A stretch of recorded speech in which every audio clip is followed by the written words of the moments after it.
Joshua. We've just finished chapter 18, or chapter 1, verse 18. I'll get it right in a minute. I'm getting ahead in here.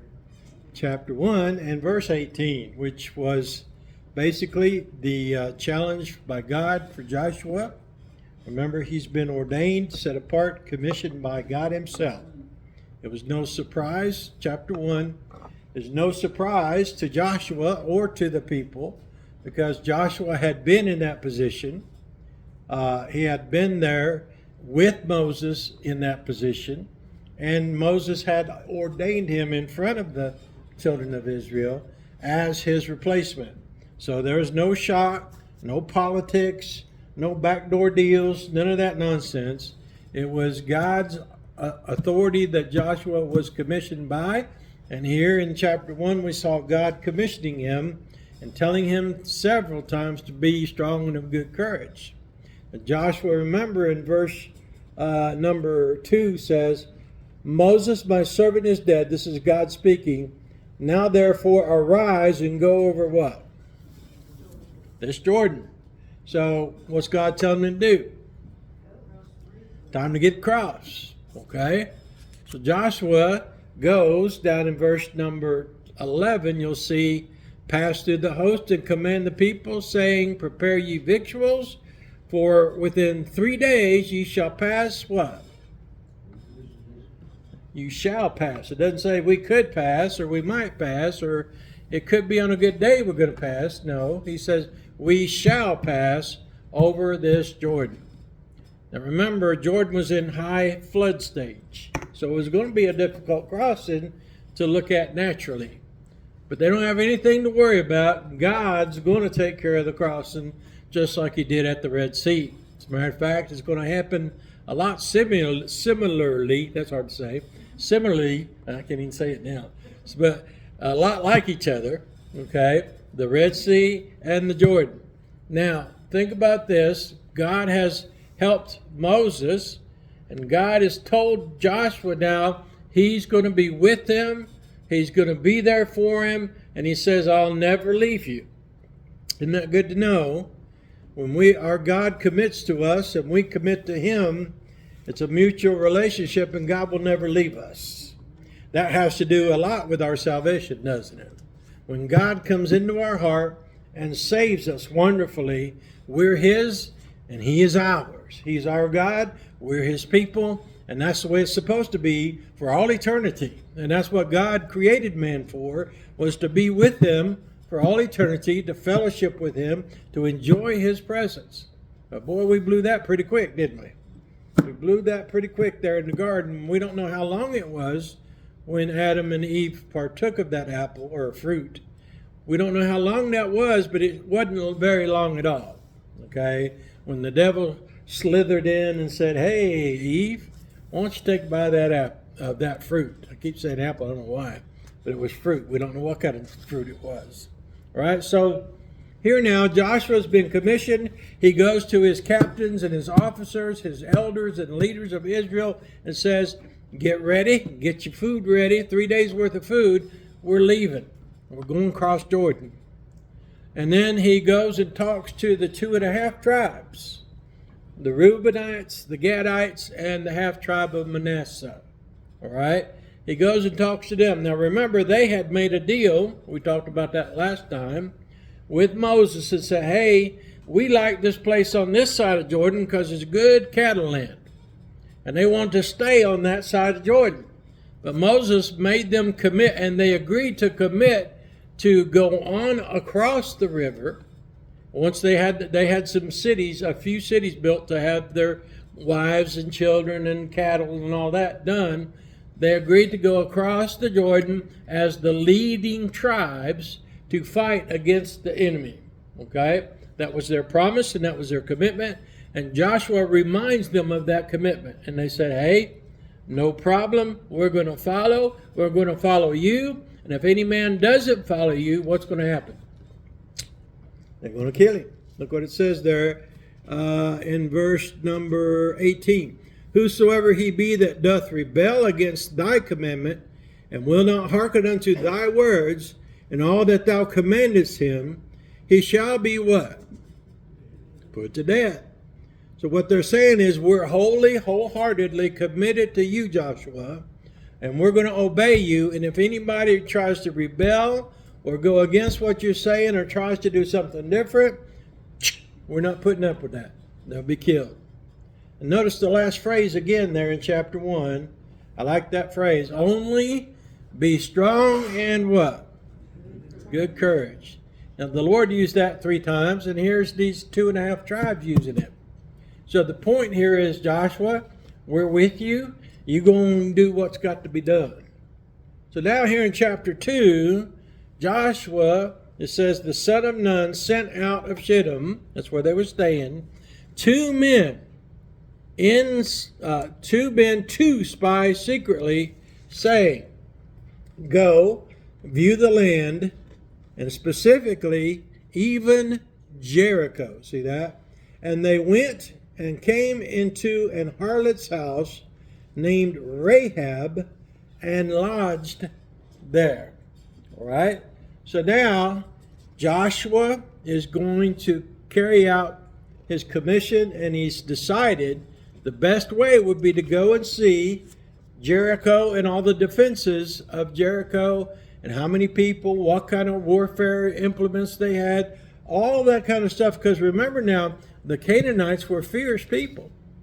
The Jerichoites were, I guess that's how you say it, Jerichites or Jerichoites or whatever. They were fierce people. They were a warring people.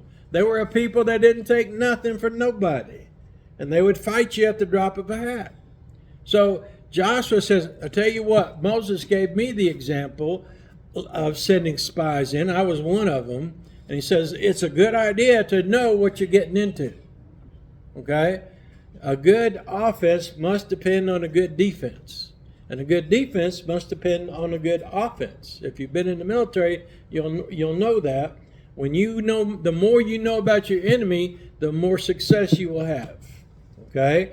So Joshua commissions 2 men. Now, what kind of men do you think Joshua would pick, considering the last time there were 12 spies picked? What kind of men do you think Joshua would pick this time?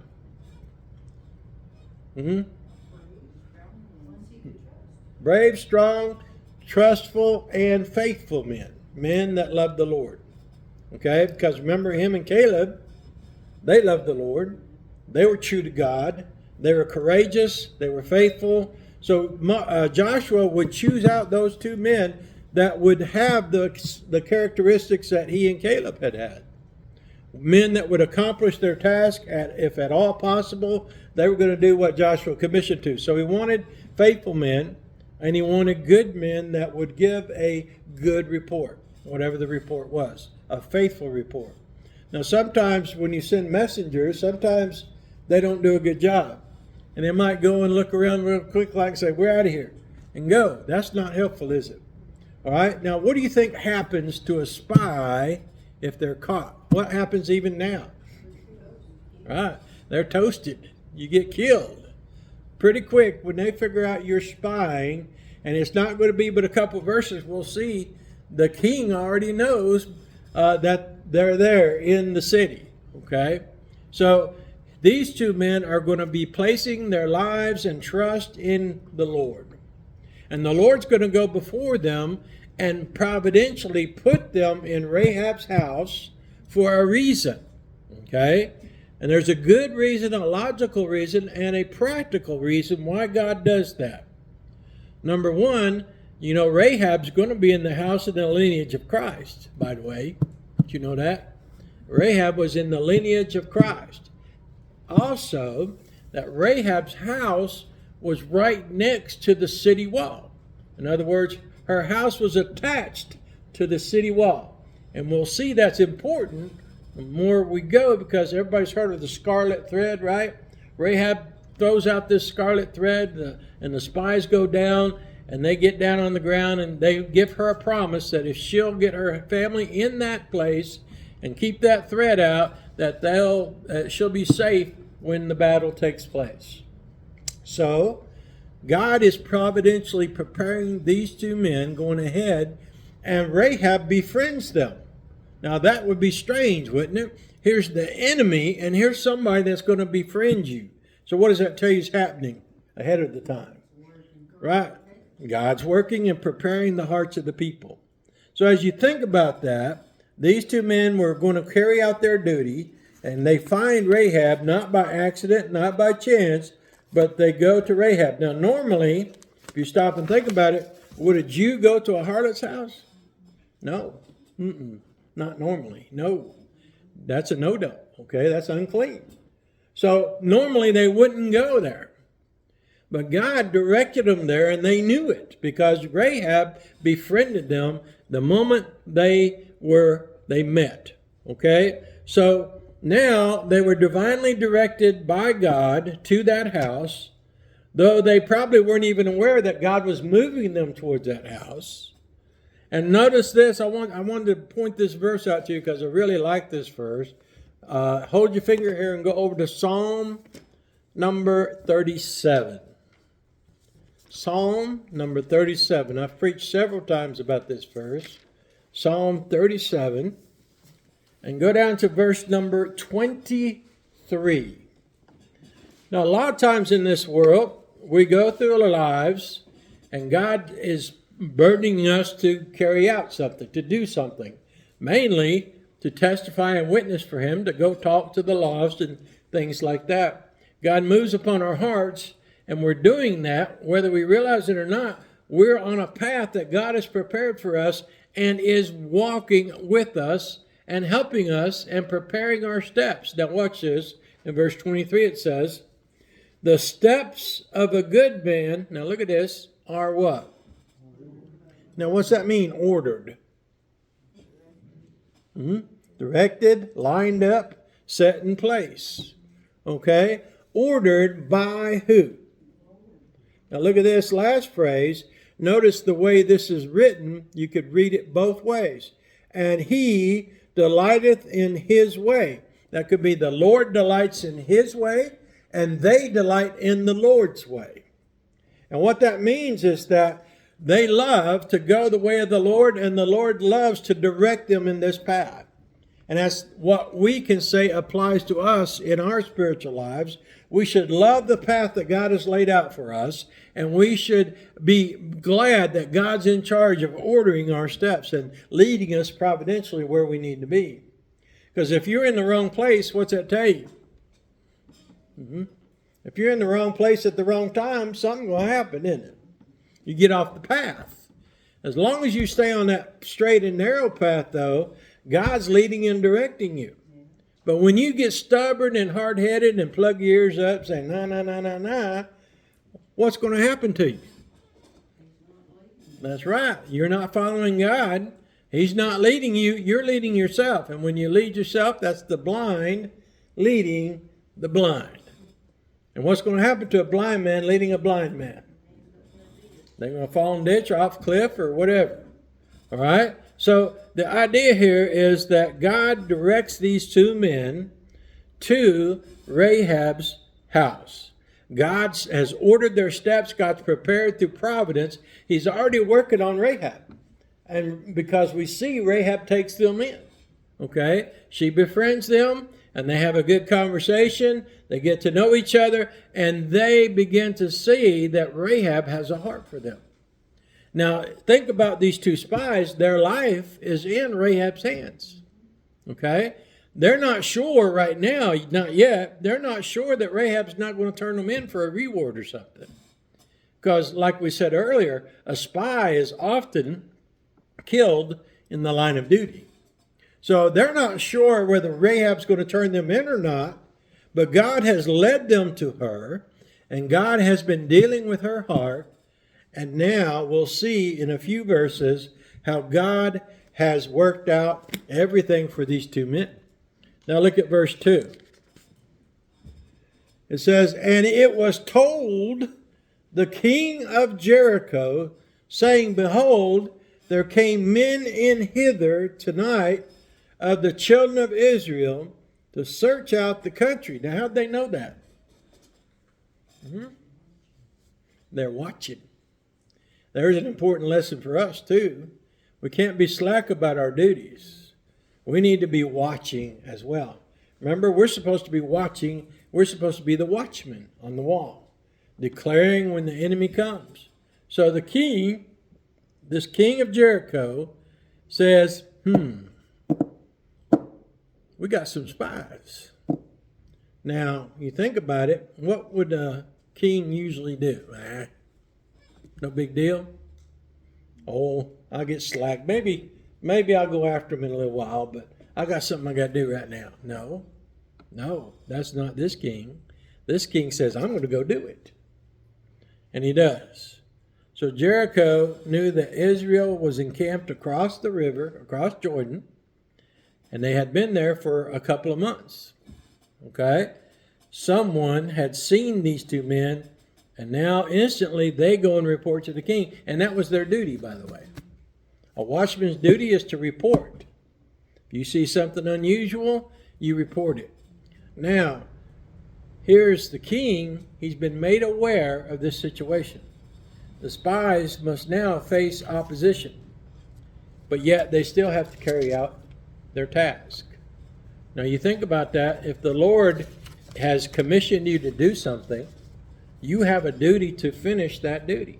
Even though it's going to be difficult, even though it's suddenly, all of a sudden, here's the king knocking on the door saying, you send them boys out. You see, even though that's happening, these guys had to remain faithful and do what they could do to escape. But all of this is according to God's sovereign purpose and providence. Remember, the 12 spies had gone out. They didn't get caught at all, did they? No, they came back. All of them came back. And they were safe. God watched over them and protected them. Just because the king has found out about them now and they're in peril doesn't mean God's not going to bless them and keep on helping them as well. Sometimes tribulation comes when we're doing God's work, but we need to remember this. God will see us through that as well. Now, if you're still in Psalm 37, look at verse number 5. Psalm 37 and verse 5. Let me get back there. Psalm 37, verse 5. Like I said, this is a good psalm. That's what it says. Commit thy way unto the Lord, trust also in him, and what? He shall, I like that, he shall bring it to pass. Even though the peril has come, even though these two spies are in mortal danger, even though they're in fear for their lives, they still must trust God. And God will take care of them. And we know from having studied and heard about the story of Joshua before and the story of Rahab, we know they're going to be successful. We kind of like know the end before the beginning here. But these two men have to continue to place their faith in God to help them. All right, there's another verse I want to show you. Look at Proverbs 19, next book over. Proverbs 19. Proverbs chapter 19. And go down to verse 21. 19 and 21. And this is an interesting statement. There are many devices in a man's heart. What's that mean? It's not talking about like this pacemaker I got. It's not talking about that. Huh? It's plans and schemes, plots, conspiracies, all those things. Okay? Many different things that they've thought about doing but just not done yet. Different strategies. Different ways of doing things.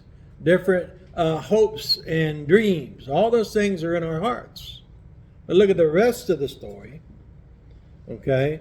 The rest of the story says, nevertheless. What's that mean? Nevertheless. In spite of that. Okay? Even though men have all these different plans and dreams and ways of doing their own thing, in spite of that, look what it says, nevertheless, the counsel of the Lord, that shall stand. So what it's saying is no matter how many plans that you've got, God's plan will be the one that works. Your plan ain't going to work. God's plan will. And therein we've been studying that in Jeremiah. Jeremiah, remember, over there in chapter 18, he says, Lord, I need you to listen to me. I've got problems. Hear me, God, and hear what they're saying too, because they're plotting against me. So Jeremiah knew what to do.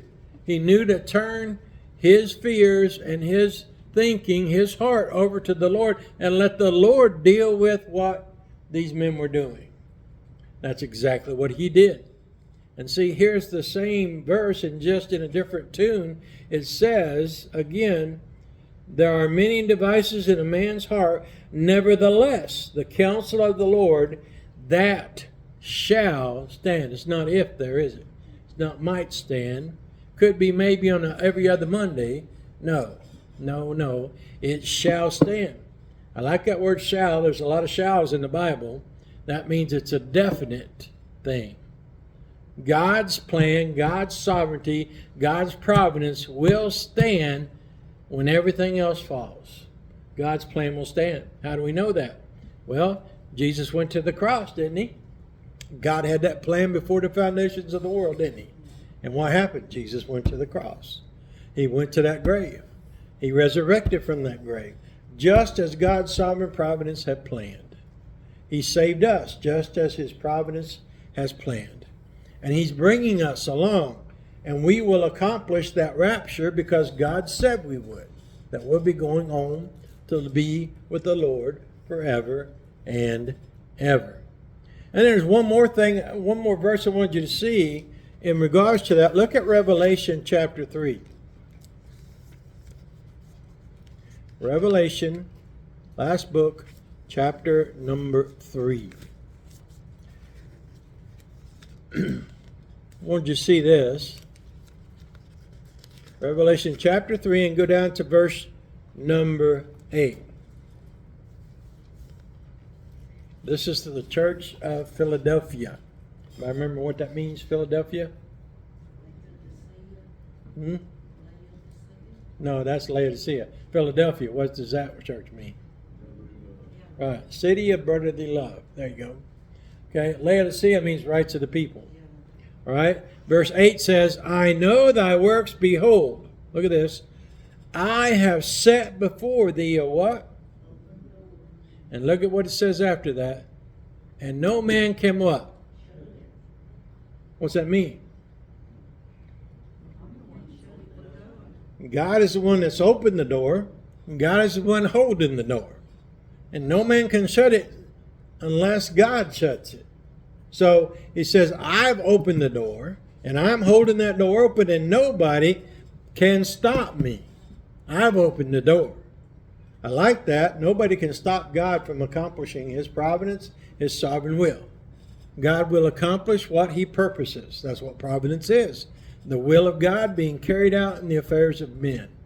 And here God says, I've set before you an open door, and nobody can shut it, for thou hast a little strength, and hast kept my word, and hast not denied my name. God can also do the reverse too, can he? He can shut the door, and no man can open it. That's bad. If you stop and think about it, that's bad. If God shuts the door, that's it. It's done. But this one is in specific says, I opened the door, and nobody can shut it. So that means that the church of Philadelphia would be highly successful in their endeavors of the gospel. And the church of Philadelphia is likened to the age of the time when the great American missionary movement went forth from this country over to India and all those different places when the great missionary movement started taking place. All right, so God is the one that opens the doors. Now go back to our text in Joshua 2 and look at verse number 3. Joshua 2, verse 3. And the king of Jericho. Now this isn't a local guard. sergeant, lieutenant, captain, general, whatever. This is the king himself issuing an order. Now, normally what happens? Either you follow that order or you get replaced real quick like and don't have any life left in you. You get killed for disobeying the king. Look what he says now. And it was told the king of Jericho in verse 2, and then verse 3, and the king of Jericho sent unto Rahab, saying, Bring forth the men that are come to thee, which are entered into thine house, for they be come to search out all the country. Now, he hit it right on the head, didn't he? That's what they were there for.